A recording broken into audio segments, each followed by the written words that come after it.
እባላለሁ እና እናት ባንክ ያስቀመጠው ካፒታል በብሔራዊ ባንክ ዝቅተኛ ነው ተብሎ እንደተመዘገበለት ነው። እኛ ወደኛ ሲመጣ ካፒታላችን ትንሽ ነው ብለን አናስብም። እንደውም ከሁሉም የላቀና አንደኛ ነው ብለን ነው የምናስበው። ስለዚህ ምንድነው ካለው የጊዜ ሂደት ጋር ካለው የተፈጥሮ ሕግ ጋር እኛ አንደኛ ነው ብለን ነው የምናስበው። ስለዚህ ይሄ ብሔራዊ ባንክ ዝቅተኛ ማለት አነስተኛ ካፒታል ነው ሲባል ምን ለማለት ተብሎ ነው? ምናልባት ሰውም እንደዛ የማይስማማ ይመስለኛል።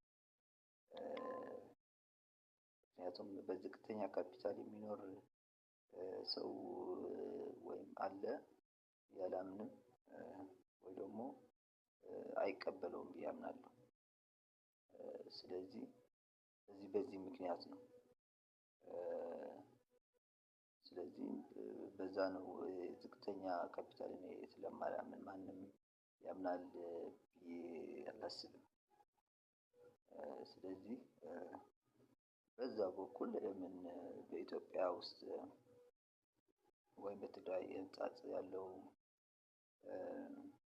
ሳንቲንግ ተፈናቃይ በረሃብ መሞት ምንድነው ሲባል አክቹሊ ይሄ ዝም ብሎ እንትን ነው። ይሄ እንትን ወከባ መፍጠር ነው ብዬ ነው የማምነው። ማለት አልቀበለውም ማለት ነው። ስለዚህ ማለት የሚያግዝም ሰው አለ ተብሎ ስለሚታሰብ የሆነ እንደዛ አይነት ርብርብ የሆነ ዜናም እንትን ነው። ለምን ሲባል በረሃብ ሞተ ከተባለ በቃ ይኸው ከዛ በኋላ there is something result አትጠብቅም ውጤት አትጠብቅም ማለት ነው። ስለዚህ እንደዛ ነው። እኛ ማሳወቅ የምንፈልገው እንደውም አንደኞች ነን። ለምን እንደዛ አናስብም? ይሄ አነስተኛ ካፒታል በማስቀመጥ አናስብም። ስለዚህ ይሄን